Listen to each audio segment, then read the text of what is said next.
అలాంటి మండలానికి సంబంధించి మొత్తం ఆయనే ఇన్ఛార్జ్ దాన్ని, డెవలప్మెంటల్ ఆఫీసర్ ఆయన. అలాంటి వ్యక్తి మీద రూమ్ని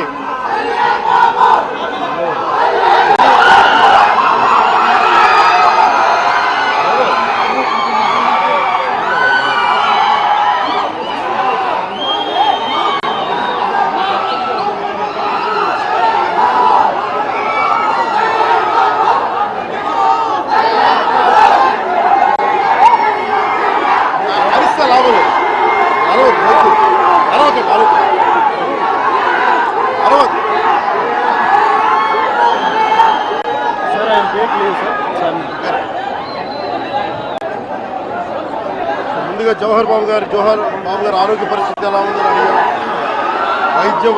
వైద్యం సరైన వైద్య విధానాలు జరుగుతున్నాయి లేదని దాని గురించి మాట్లాడాం.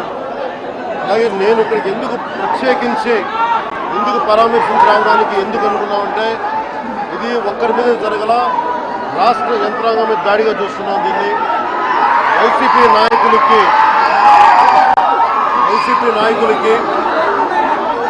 11 సీట్లు ప్రజలు పరిమితం చేస్తున్నా కానీ ఇంకా అహంకారం కావాలా. ఈ అహంకారం తగ్గే వరకు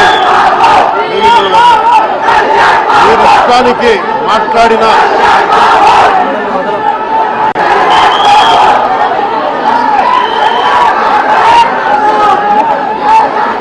అహంకారంతో కొట్టుకొని మీరు ఈ పరిస్థితికి వచ్చారు.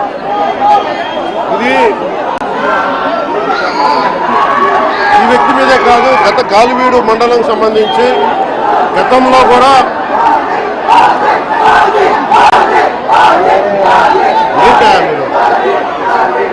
ఎప్పుడు ఏ స్లోగన్ ఇవ్వాలో మీకు తెలియదు. అక్కడండి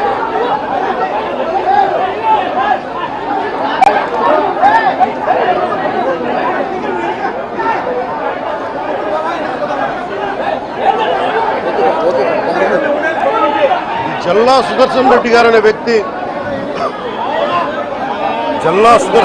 అనే వ్యక్తి ఈరోజు జవహర్ బాబు గారి మీద దాడి చేయడం కాదు, ఇతనికి దాడి చేయడం అనేది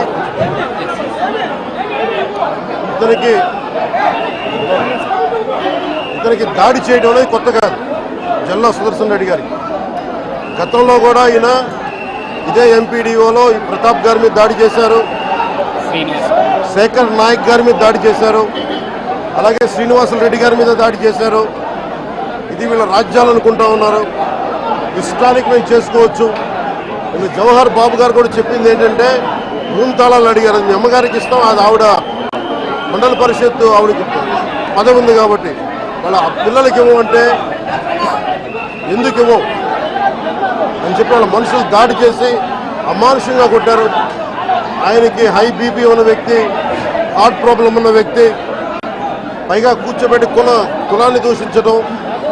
దీనికి వీళ్ళ అహంకారానికి కులంలో ఏం లేదా. ఎవరైనా సరే, శ్రీనివాసరెడ్డి గారు కావచ్చు, శేఖర్ నాయక్ గారు కావచ్చు, ప్రతాప్ గారు కావచ్చు, జవహర్ గారు కావచ్చు, ఎవరి మీదైనా సరే వాళ్ళకి ఆధిపత్యానికి అడ్డుకుంటే మటుకు వీళ్ళకి ఇదే.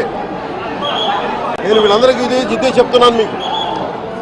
ఇది గత ప్రభుత్వంలా కాదు, ఇది ఇష్టారాజ్యంగా చేస్తాం మేము కూర్చున్న వ్యక్తులం కాదు. మేము సాక్షాత్తు నేనే ఉప ముఖ్యమంత్రిగా ఉండి నేను తప్పు చేసిన శిక్ష పడాలి అని చెప్పి అసెంబ్లీలో చెప్పిన వాడిని. అలాంటిది మీరు ఇష్టారాజ్యంగా కూర్చొని అధికార విధులు నిర్వహిస్తున్న వాళ్ళ మీద దాడి చేస్తే ఏమాత్రం ఉపేక్షించాం. ఎస్పీ గారికి చెప్పాం, కలెక్టర్ దృష్టికి తీసుకొచ్చాం. కలెక్టర్ గారు కూడా ఇదే చెప్పారు. నిన్న పట్టగానే వెంటనే ఆయన విజయవాడలో ఉంటే ఆయన దృష్టికి తీసుకొస్తే వెంటనే ఎస్ఐని కానిస్టేబుల్స్ని పంపించిన సమస్య సాగల. అదనపు బలగాలతో సిఐతో వెళ్తే తప్ప పరిస్థితి కంట్రోల్లోకి రాలా. ఎలా కొట్టారంటే లోపల గడిపెట్టి మరి ఎవరిని రానివ్వకుండా గడిపెట్టి మరి ఆయన అమానుషంగా దాడి చేశారు. నువ్వు ఎలా వస్తావు ఇక్కడికి, ఎవరో వీళ్ళు చెప్పిన మాటలకి తొత్తులు కావాలి వీళ్ళకి. ఈ రోజున నా దృష్టిలోకి వచ్చింది, ఇది మొదటిసారి కాదు. గతంలో ప్రతాప్ గారి మీద దాడి చేశారు, శేఖర్ నాయక్ గారి మీద దాడి చేశారు, శ్రీనివాసులు రెడ్డి గారి మీద దాడి చేశారు. వీళ్ళకి కులం ఎక్కువ తక్కువ లేదు, వీళ్ళకి అహంకారం నడినెత్తి మీదకి వచ్చి కొట్టుకుంటా ఉంది. అహంకారం తీస్తాం, తోలు తీసి కింద కూర్చోబెడతాం. మీకు ఒళ్ళు ఒక్కొక్కళ్ళకి మీకు ఎక్కడెక్కడ ఉన్నాయో తెలియట్లా. మీకు అహంకారాలు పెరిగిపోయినాయి. మీకు ఆధిపత్యపు అహంకారంతో అధికారుల మీద దాడి చేస్తే మిమ్మల్ని ఎలా తీసుకెళ్లాలో, ఎలాంటి శిక్ష పడాలో మీకు ఖచ్చితంగా చేసి పెడతాం. మీకు ఇష్టారాజ్యంగా చేయకండి. అహంకారంతో నడినెత్తి మీద కళ్ళు నెత్తికెక్కాయి. మీకు ఈ ప్రభుత్వం చాలా త్రికరణ శుద్ధిగా అందరం కూర్చొని మేము కలిసికట్టుగా ఉన్నాం. ఇక్కడ ఇది కూటమి ప్రభుత్వం, ఇది వైసీపీ ప్రభుత్వం కాదు. ఇది ఇష్టారాజ్యంగా మీరు చేస్తారంటే కామ్గా కూర్చునే ప్రభుత్వం కాదు. మీకు ఎలా చేస్తే, ఎలా నియంత్రిస్తే మీకు కిందకు వస్తారో మేము చేస్తాం. మీరు గాల్లో విహరిస్తూ ఉన్నారు. 11 సీట్లు వచ్చి ఇంకా గాల్లో విహరిస్తున్నారు. మొత్తం మీకు ఎలా కిందకి దించాలో మాకు బాగా తెలుసు, చేసి చూపిస్తాం. ఇదే కాదు, ఈ సందర్భంగా ఏ నాయకులకైనా సరే అధికారుల మీద దాడి చేసినా, అధికారులు విధులు నిర్వహిస్తుంటే అడ్డుకున్నా చాలా కఠినమైన చర్యలు ఉంటాయి. ఈరోజు నేను వచ్చి ఇక్కడ ఎందుకు వచ్చాను జవహర్ బాబు గారి దగ్గరికి అంటే, ఆయన ఒక ఎస్సీ ఎస్టీ కులానికి సంబంధించిన వ్యక్తినో వీటి గురించి అని కాదు. ఎవరైనా సరే ఇర్రెస్పెక్ట్ ఆఫ్ కాస్ట్ ఆధిపత్య ధోరణితోటి కనుక దాడి చేసి విధుల నిర్వహణకు అడ్డం వస్తే ఇది ఉపేక్షించే ప్రభుత్వం కాదు. ఎస్పీ గారికి కూడా చాలా స్పష్టంగా చెప్పాం. వారికి ఎవరైతే తప్పించుకొని తిరిగారు ఇంకో 9 మంది, వారిని కూడా పట్టుకోమని చెప్పాం. వారికి తగిన విధంగా కౌన్సిలింగ్ చేయాలి, అలాగే కఠినమైన శిక్షలు పడాలి.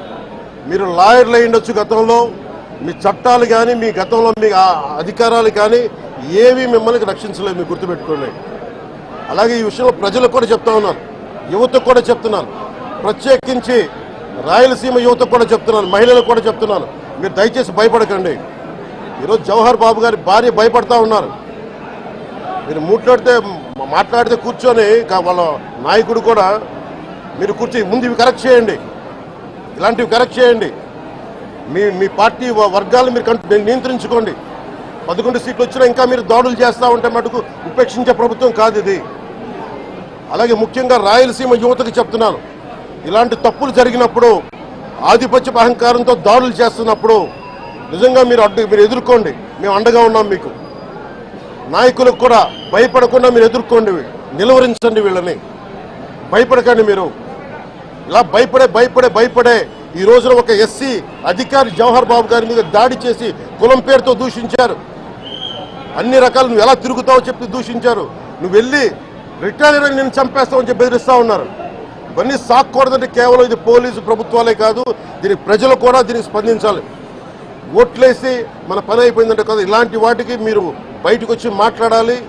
భవిష్యత్తులో ఇలాంటి నాయకులు మళ్ళీ ఎన్నికల్లో పాల్గొనాలంటే కూడా వాళ్ళకి భయం రావాలి. మీరు ఆ స్థితిలో ప్రజలు కూడా దీన్ని అప్రమత్తంగా మీరు కూడా దీనికి బాధ్యత వహించండి. ప్రభుత్వం మీకు అండగా ఉంటుంది. అలాగే జవహర్ బాబు గారి భార్య ఒకటే భయపడతా ఉన్నారు, అయ్యా మేము నిస్సహాయతలో ఉండేవాళ్ళం, మేము ఎస్సీ మాల కులానికి చెందిన వాళ్ళం, మాకు భయాలు వేస్తున్నాయి, మాకు ఎవరు లేరు మాకు అండగా ఉంటే వాళ్ళకి ఇదే చెప్తున్నాను. మేము భరోసా ఇస్తున్నాం. పక్కనే కలెక్టర్ గారు ఉన్నారు, ఎస్పీ గారు ఉన్నారు, ఎమ్మెల్యే గారు ఉన్నారు, మిగతా జిల్లాకు సంబంధించిన నాయకులందరూ ఎమ్మెల్యేస్ ఉన్నారు, నాయకులు ఉన్నారు. మేము అందరి తరఫున మాటిస్తున్నాం. మీకు ఏ మాత్రం ప్రాణభద్రతకి ఏమైనా ముప్పు కలిగినా మేమందరం మీకు అండగా ఉంటాం, కఠినమైన శిక్షలు తీసుకుంటాం మీకు భరోసా ఇవ్వడం జరిగింది వాళ్ళు. అలాగే డాక్టర్స్ని అడిగాను, వాళ్ళు చాలా లోపల కొట్టేశారు మొత్తం. ఆయన బాగలేదు, ఆరోగ్యం బాగలేదు. అన్నిటికంటే కూడా ఒక ఎంపీడీఓ అంటే ఒక మండలానికి ఉన్నతాధికారి, ఆయన ఒక ఎస్పీ, ఆయన ఆ మండలానికి ఆయన ఒక కలెక్టర్ స్థాయి వ్యక్తి. అలాంటి వ్యక్తిని కూర్చొని దుర్భాషలాడుతూ, బూతులు తిడుతూ, కులం పేరు మీద దూషిస్తూ ఇది కూర్చోబెట్టి ఇది ఒక పరిపాటి అయిపోయింది. ఇది ఇక్కడతో ఆగాలి. ముఖ్యంగా రాయలసీమ ఎక్కడైతే ఉందో మీకు ఇలాంటి ఆధిపత్యపు ధోరణి ఉందో దీన్ని అందరూ సమిష్టిగా ఎదురు తిరగాలని మనస్ఫూర్తిగా నేను ఆకాంక్షిస్తున్నాను. మీరు కూడా పాల్పంచుకోమని కోరుకున్నా. అలాగే చాలా స్పష్టమైన ఆదేశాలు ఇచ్చాం. పోలీసు ఉన్నతాధికారులకు కానీ, కలెక్టర్ గారికి కానీ, ఎమ్మెల్యే గారికి మొత్తం అందరం కూడా సమిష్టిగా ఒకటే నిర్ణయం తీసుకుని ఇలాంటి భవిష్యత్తులో రాకుండా, పునరావృతం కాకుండా ఉండాలని మనస్ఫూర్తిగా మేమందరం నిలబడి ఉన్న ఈ మాట మీద. అందుకని తెలియజేసుకుంటూ ఇప్పుడు గాలివీడు మండలంకి వెళ్ళి ఎలా జరిగింది వీటి మీద నేను అక్కడ మాట్లాడుతూ ఉన్నాను. అది కూడా కలెక్టర్ నా దృష్టికి తీసుకొచ్చారు ఇందాక దారిలో. నాగేంద్ర అని ఒక రైతు దాదాపు ముగ్గురు ఆయన కుటుంబ సభ్యులు బిడ్డలతో సహా భార్యను కూడా ఒక్క నిమిషం సంబంధం ఇది నా దృష్టికి దిగ్గని చెప్పారు నాకు. ఇది 2 అంశాలుగా మేము చర్చిస్తున్నాం. దీన్ని దాని ఇన్వెస్టిగేషన్ జరుగుతూ ఉంది. ఒకటి, అంతకు ముందు రోజే మ్యూటేషన్ మీద మేము తిరిగి ఆయన పొలం ఆయనకు వచ్చేస్తుంది, ఆయన ఎవరి దగ్గర అప్పు తీసుకున్నారంట, ఆ సదరు వ్యక్తి దగ్గర తిరిగి మ్యూటేషన్ తిరిగి ఆయన మీద రాయించుకోవడానికి ఆయన మ్యూటేషన్ కూడా జరిగింది. అంటే దాని అర్థం ఏంటంటే అప్పు తీర్చడానికి సంసిద్ధంగా ఉన్నారు, ఆయన దగ్గర డబ్బులు ఉన్నాయని అర్థం. ఈ పరిస్థితి ఆయన చీనీ తోటలోనే ఉరి తీసుకున్నారని చెప్పారు. చీనీ తోట కూడా కాపుకి వచ్చింది. అలాగే కొర్రల పంట వేశారు, ఆ కొర్రల పంట కూడా మొన్న హార్వెస్ట్ అయింది, దాన్ని కూడా దిగుబడి వచ్చింది, దాన్ని కూడా అమ్మేశారు. మరి ఇలాంటి పరిస్థితులు ఎందుకు జరిగిందనేది మన కలెక్టర్ ఇందాక చెప్తా ఉన్నాను, శ్రీధర్ గారు చెప్తా ఉన్నాను. ఇది చాలా బాధాకరం అనిపించింది. వారికి మనస్ఫూర్తిగా నేను నా గుండె లోపల నుంచి నేను సానుభూతిని తెలియజేస్తున్నాను, ప్రగాఢ సానుభూతిని. అది ఏ పరిస్థితుల్లో జరిగిందనేది సంపూర్ణమైన నివేదిక వచ్చాక దీని మీద సరైన యాక్షన్ తీసుకుంటాం.